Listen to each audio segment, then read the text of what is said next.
Oi, gente, eu sou o Pedro Povos.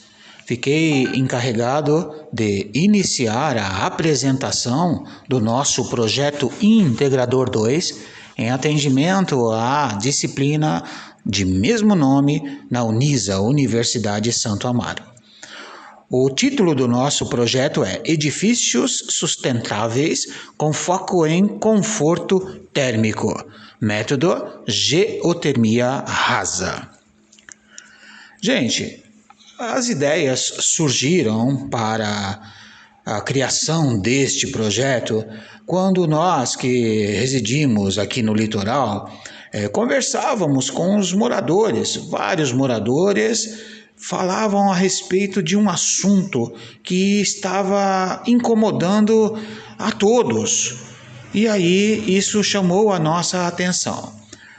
O assunto em questão se relacionava ao calor grande que existia, que existe dentro das residências das pessoas. Calor esse que afeta não só as pessoas de mais idade, mas também as crianças. Todos estão sofrendo bastante com o calor exagerado aqui da cidade de Mongaguá. E aí, gente, nós tínhamos já um grupo, desde o final de 2023, um grupo de brainstorm, que é aquele grupo de explosão de ideias, de tempestade de ideias. E este assunto, ele foi levado ao grupo para que nós debatêssemos. E aí nós associamos que a ABNT, aliás, a NBR 15575 de 2015, ela tinha pontos relacionados ao desempenho da construção no contexto do conforto térmico. E aí a gente imaginou que este poderia ser um caminho de definição para o problema de pesquisa que até então ainda não sabíamos qual seria. E aí nós partimos então para a coleta de informações e, para tanto, nós desenvolvemos um questionário dirigido para uma pesquisa qualitativa com a intenção de nos certificarmos a respeito das informações que nos chegaram informalmente por parte dos moradores com os quais já conversamos no passado. E aí nós nos organizamos para aplicar este questionário e aproveitamos para medir a temperatura nas casas das pessoas e chegamos à conclusão que essa diferença de temperatura entre o ambiente externo e o ambiente interno realmente estava muito grande. Nós chegamos, conforme o próprio slide mostra, a detectar uma diferença de temperatura de 10 graus Celsius. E aí nós percebemos que realmente estávamos em mãos de um problema muito sério e o adotamos como problema de pesquisa, principalmente quando observamos estas informações que relacionamos numa planilha para facilitar a compreensão. Nós percebemos que as pessoas sentiam muita falta de ar, náuseas, dores de cabeça, uma variedade de problemas que imaginamos esteja associado ao calor excessivo nas edificações, internamente nas edificações. Tá ok? Então, o próximo colega apresentará o restante do material. Muito obrigado, até mais, tchau. Olá, eu me chamo Luiz Paulo Teles e darei continuidade à apresentação do nosso projeto integrador. Bom, após identificarmos o problema, o grupo passou a discutir qual seria o método mais eficaz e, claro, mais sustentável para minimizarmos esse problema que faz parte do cotidiano de muitas residências em nossa cidade, principalmente as mais populares. Vale ressaltar que o foco principal do grupo sendo a sustentabilidade, passamos a pesquisar alguns métodos de climatização, onde acabamos descobrindo estudos em geotermia rasa, um método de climatização de ambiente através de energia térmica do subsolo.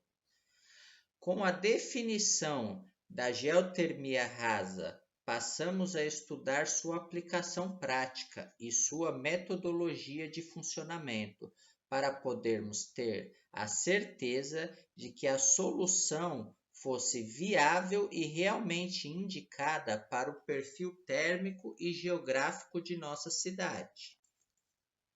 Após mais algumas pesquisas, encontramos na cidade de Sydney, na Austrália, onde os projetos de geotermia rasa já são uma realidade, perfil térmico geográfico semelhante ao da cidade de Mongaguá, e adotamos a mesma como referência para a continuidade do nosso projeto, devido a um estudo realizado em agosto de 1996, onde pudemos observar uma grande similaridade das temperaturas contidas no estudo com as temperaturas observadas em nossa cidade durante o período de pesquisas do nosso grupo.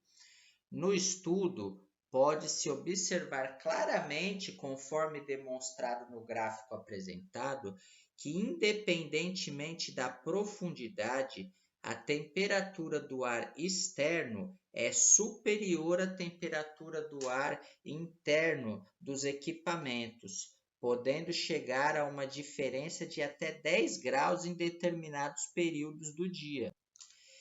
Em posse de todas essas informações e estudos pesquisados, pudemos constatar o potencial da técnica para a refrigeração de ambientes e principalmente para solucionar o problema encontrado em nossa cidade.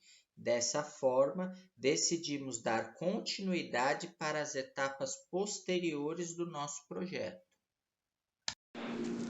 Confiantes no estudo, encontramos alguns sistemas de refrigeração instalados em algumas residências térreas, que, apesar das diferenças arquitetônicas, nos possibilitou imaginar que essa solução poderia ser implantada em projetos de casas térreas em Mongaguá. Então escolhemos um espaço apropriado e partimos para a construção do protótipo, com a intenção de nos aproximarmos o melhor possível das soluções identificadas nas pesquisas realizadas pela equipe. No processo construtivo do protótipo, nos deparamos com algumas situações em relação às construções vizinhas, mas conseguimos contorná-las e distribuir os tubos de 100 mm ao longo de todo o trajeto por onde seguiria o ar captado. Em posse de todo o material que precisávamos, finalizamos um protótipo com características muito semelhantes às que observamos nos diversos estudos que realizamos sobre o assunto até então. Dando continuidade à apresentação do nosso projeto Integrador 2, aqui é o Henrique, do Polo de Registro São Paulo. Vale observar que nós demos uma atenção especial para a nossa caixa de inspeção, no seu isolamento térmico, onde, segundo Araújo, isolamento térmico refere-se ao conjunto de técnicas e materiais utilizados para reduzir a transferência de calor entre diferentes ambientes, seja para manter o calor dentro de uma estrutura durante o inverno ou para evitar que o calor externo penetre no interior durante o verão. Essa medida visa melhorar o conforto ambiental, reduzir o consumo de energia e promover a eficiência energética das edificações. Alguns materiais, alguns métodos que a gente utiliza para fazer esse isolamento térmico pode ser a vedação de janelas e portas, cortinas térmicas, isolamentos de tetos e paredes com materiais reciclados, pintura refletiva, materiais naturais, jardins verticais ou paredes verdes, utilização de materiais de construção alternativos. Isolando a nossa caixa de inspeção, a gente preveniu a entrada de ar vindo do ambiente externo, que não estava no nosso controle. Já com o protótipo construído, a gente fez um primeiro ensaio para obter as medidas das temperaturas externas e dentro da nossa caixa de inspeção, utilizando o termômetro analógico internamente e aplicativos no celular. Para nos certificarmos dos resultados obtidos no primeiro ensaio, nós realizamos um segundo ensaio e percebemos que a temperatura do termômetro analógico excedeu a temperatura medida anteriormente. Então resolvemos realizar uma terceira medida, uma terceira inspeção. E após obtermos os dados, nós vimos que foram muito parecidos com o primeiro ensaio, as temperaturas internas e externas. Para pelo menos igualar as temperaturas internas e externas dos ambientes pesquisados, nós tínhamos como meta 13,03%. E nós conseguimos ultrapassar essa meta, que nós chegamos a 13,46%, o que demonstrou o sucesso da nossa experiência, conforme a planilha ao lado. E para nos basearmos para o nosso protótipo, nós elaboramos uma planta baixa com as características construtivas das residências que nós pesquisamos, com um modelo de distribuição. Em posse de toda a geometria contida na planta baixa, nós efetuamos cálculos considerando a equação de Bernoulli, usada em mecânica dos fluidos, e encontramos um insuflador apropriado para alimentar de ar a residência modelo e proporcionar o conforto térmico tão desejado pelos moradores de Mongaguá. Por fim, nos sentimos felizes por aplicar o conhecimento adquirido na Unisa para potencializar a solução descoberta pelo grupo na perspectiva de, ao implantarmos efetivamente, melhorar a qualidade de vida dos habitantes de Mongaguá em relação ao conforto térmico nos ambientes domésticos. Muito obrigado.